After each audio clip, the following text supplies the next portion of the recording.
Days 1 and 2 of our adventures around Scotland.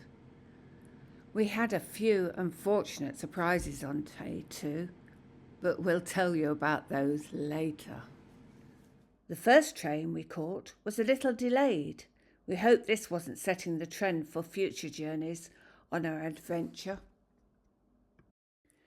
We took the route to Glasgow via Edinburgh, as the views of the coast from Newcastle to Edinburgh are spectacular. Day 2 of our adventure, Glasgow to Banavie. So here we are on day 2 at Glasgow Queen Street Station, and we're waiting for the train to arrive. It is on time on the board, but who knows, whatever might delay it, we'll find out. A quick stop for breakfast. Hurry up, we'll miss the train. There's some lovely scenery on the route between Glasgow and Banavie.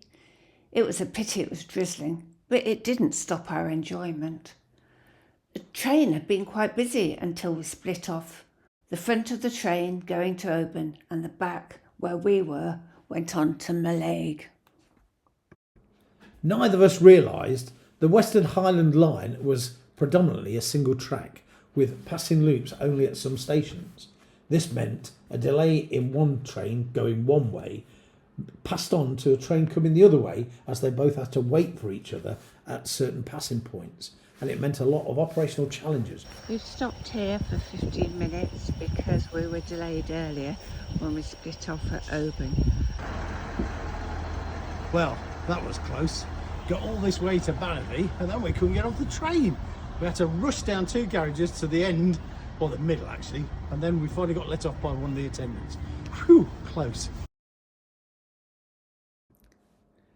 From Banavie station we could see Neptunes Staircase. It's a series of 8 locks on the Caledonian canal. We walked alongside the locks and we saw a craft shop in the canal buildings. We decided to go in and we bought a little present for a friend. From the locks we could see the steam train pass over the bridge. Then, as it was raining, we decided to have a spot of lunch at the Maureen's Cafe, in the hope that by the time we'd finished the weather might have improved. As we left the Maureen's Cafe, we could see a catamaran and 2 sailing boats entering the locks. It was great seeing the locks in action. Unfortunately, we didn't get a good view of the turntables moving the railway line and the road, but you can't have everything. After Neptune's Staircase, we were full of excitement and anticipation. It was quite warm, despite it raining and drizzling all day. Kay used her new rain cover for her rucksack. It kept everything dry. She was pleased.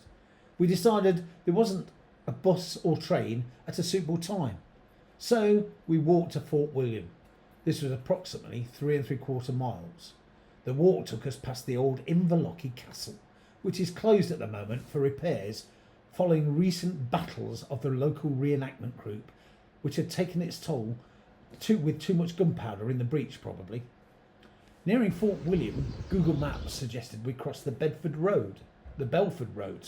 I kept seeing it as Bedford. I wondered how close we were. This wasn't possible, as there were stones and fences to safeguard walkers from the traffic. We looked across at the A82, but as far as we could see, there were metal fences in the middle and side of the road. We stopped to look at the map and realised there was an underpass back near Morrison's. It wasn't well signposted. There was a gap further along the A82, but not visible, and we couldn't see it from where we were. We were both tired, carrying our rucksacks, and it was hot. Kay went via McDonald's for a milkshake before going to the elusive underpass.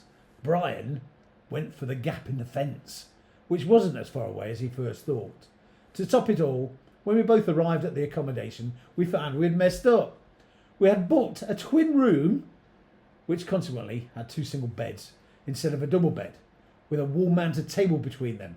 We had a private bathroom for exclusive use. The private bathroom was across the corridor.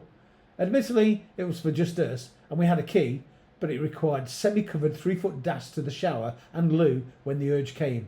It didn't deter us. We still had fun. After all, the view was pretty good. As I said at the time, inspiring. Well, after a little tiff where we parted ways en route to our accommodation in Fort William, we met up again at Bank Street Lodge, only to find out that we'd booked the wrong accommodation. In the end, all we could do was laugh.